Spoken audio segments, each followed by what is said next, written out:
69,000 शिक्षक भर्ती में आरक्षण घोटाले को लेकर अभ्यर्थियों का धरना प्रदर्शन करीब 5.5 महीने से लगातार जारी है। अभ्यर्थियों ने योगी सरकार पर आरोप लगाते हुए कहा कि किसी को हमारी पीड़ा दिखाई नहीं दे रही। 23 नवंबर को विधानसभा पर प्रदर्शन करने के बाद से सड़कों पर धरना दे रहे हैं, परंतु किसी भी अफसर और मंत्री पर कोई फर्क नहीं पड़ रहा है। अभ्यर्थियों का यह भी कहना है कि चुनाव आने वाला है, हम भी सरकार का विरोध पूरे प्रदेश में करेंगे। अभ्यर्थियों ने कहा कि धरना प्रदर्शन को जारी रखने के लिए और भूख मिटाने के लिए योगी सरकार ने हम लोगों को भीख मांगने पर मजबूर कर दिया है। शांतिपूर्वक कैंडल मार्च निकाला जा रहा था, जो घोटाला हुआ है 69 शिक्षक भर्ती में, तो पुलिस ने, आपने देखा होगा वीडियो के माध्यम से, कितना बर्बरतापूर्वक उसने वो किया।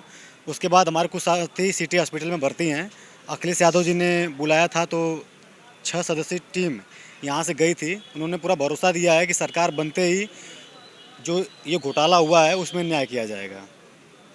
और हम लोग का ये जो आंदोलन है आज 170 दिन से यहाँ पे चल रहा है, शांतिपूर्वक लोकतांत्रिक तरीके से चल रहा है और अनुशासित पूर्ण तरीके से चल रहा है, ताकि किसी भी पब्लिक को नुकसान ना हो। सबका ध्यान देते हुए अपनी मांग को हम लोग लोकतांत्रिक तरीके से यहाँ पे रख रहे हैं इको गार्डन में। आज हम 170 दिन हो गए हम लोग को, और हम लोग यहाँ पे शांतिपूर्ण गांधी जी के तरीके से हम लोग आंदोलन कर रहे हैं, और ये आंदोलन हमारा रंग ला रहा है। आज हमारे ऊपर जो लाठियाँ चलती हैं उसकी गूंज हर एक विपक्ष, हर एक पक्ष के पास जाती है। पक्ष से वरुण गांधी, अनुप्रिया पटेल, और लेकिन बीजेपी साथी, जो बीजेपी की पार्टी है, उससे कोई वो नहीं आता है। बाकी अखिलेश यादव की समाजवादी से, बसपा से, सपा से, और आप पार्टी से संजय सिंह हो गए, प्रियंका गांधी कांग्रेस से, मतलब सबके ट्वीट रिट्वीट और सबके फेसबुक पे हर पोस्ट डालते हैं। लेकिन ये सरकार इतनी निर्दयी है, इतना कुछ जानने के बाद भी वो संभल नहीं रही है। उसको डर नहीं है कि ये युवा को हल्के में लेती हैं। युवाओं का देश है ये, और युवा बेरोजगार हैं। अगर आप जो रोजगार उनको मिल भी रहा है, अगर वो भी उनसे छीन लेंगे तो युवा कभी आपको गद्दी पे बैठाने का काम नहीं करेगा। हम लोग का अगर वो 10 तारीख तक मौका दिए हैं, हम लोग वेट करेंगे, वरना 500 लोग हम लोग गाड़ियाँ भरकर, बस भरकर हर एक रैली में, चाहे वो जिस भी पक्ष की विपक्ष की हो, सब जगह जाकर लोगों को समझाएंगे और उनकी हर एक रैली में इनकरेक्ट करेंगे कि हम लोग ऐसा 69 शिक्षक भर्ती में ओबीसी एससी समाज के साथ 20,000 सीटों का घोटाला हुआ है, और हमारे पास रिपोर्ट भी है। तो हम लोग के साथ गलत भी हुआ है, हम लोग लाठी भी खा रहे हैं, हम लोग पढ़ भी रहे हैं, हम लोग भूखे भी बैठे हैं, मतलब, और हम लोग वोट भी दे रहे हैं।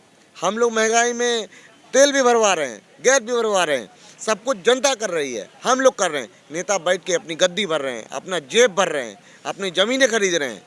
तो युवा क्या करेगा? ऐसे लोग को गद्दी से उखाड़ फेंकने का काम करेगा।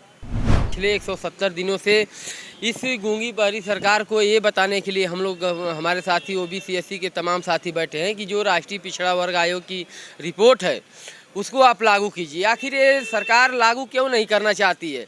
जब हम कहीं जाते हैं, चाहे मुख्यमंत्री आवास पे जाते हैं, चाहे मंत्री आवास पे जाते हैं, या विधानसभा के आसपास जाते हैं, तो हम लोगों के ऊपर लाठियां मारी जाती हैं, हम लोग के बहनों के हाथ तोड़े जाते हैं, हम लोग के भाइयों के पैर तोड़े जाते हैं।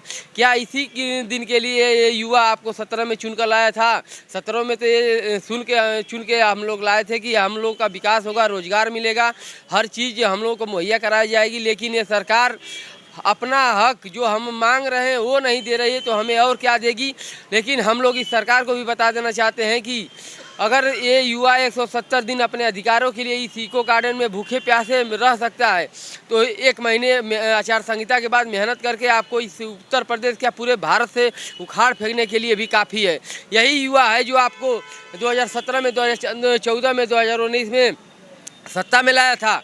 लेकिन यही युवा अगर आज परेशान है, आज दर दर की ठोकरें खा रहा है, आज लाठियाँ खा रहा है, तो ये युवा चैन से नहीं बैठेगा। आप लोगों को ये इस युवाओं के नौकरी की कसम है कि ये युवा आप लोगों के सत्ता को परिवर्तन करने के लिए काफ़ी है। और रही बात, आज हम लोगों की मुलाकात अखिलेश यादव जी से हुई है, उन्होंने हमें आश्वासन दिया है कि जो भी लाठियाँ पड़ी है उसका हिसाब 2022 में किया जाएगा। और हम लोग खुद, अगर सरकार हम लोगों की मांगें नहीं पूरा करती है, तो हम लोग खुद सरकार का विरोध करेंगे, सरकार के खिलाफ प्रचार करेंगे। और जब तक हमें न्याय नहीं मिल जाता, हम इसी तरह लड़ते रहेंगे। चाहे उसके लिए हमें सरकार बदलनी पड़ी तो हम सरकार भी बदलेंगे, लेकिन हम लोग अपना बिना हक लिए इस लखनऊ के इको इको गार्डन से नहीं जाएंगे। आज हम लोग की दशा ये हो गई कि हम लोग एक टाइम खाना खाते हैं और शाम को भिक्षाटन करते हैं, उसके बाद जो पैसा मिलता है उसी से हम लोग शाम को खाना खाते हैं। इस खुले आसमान के नीचे हम लोग करीब 15-20 दिन से तो इस खुले आसमान के नीचे बैठते हैं, रात में भी रहते हैं, दिन में भी रहते हैं। लेकिन ये सरकार जो OBC SC को दलितों का सरकार बताती है, इसके OBC SC मंत्री, दलित मंत्री कोई आज तक हम लोगों की सुध लेने के लिए नहीं आया। हम लोगों के समाज के जो उप मुख्यमंत्री बैठे हैं, जो स्वतंत्र देव सिंह जी प्रदेश अध्यक्ष बने बैठे हैं, लेकिन आज तक हम लोगों की आवाज़ नहीं उठा पा रहे हैं। आखिर ऐसी कौन सी मजबूरी है कि ये अपनी सरकार को ये बता नहीं पा रहे हैं कि ये राष्ट्रीय पिछड़ा वर्ग आयोग की रिपोर्ट जो आई है वो हमारी बनाई गई सरकार, हमारी बनाई गई संस्था के द्वारा आई है, तो इसको रिपोर्ट को लागू करने में आप कोताही क्यों कर रहे हैं। मैं आपको बताना चाहता हूँ कि अगर ये रिपोर्ट लागू नहीं होती है तो हम लोग बहुत बड़ा आंदोलन करेंगे इस लखनऊ की धरती पर। Bureau report ALP news.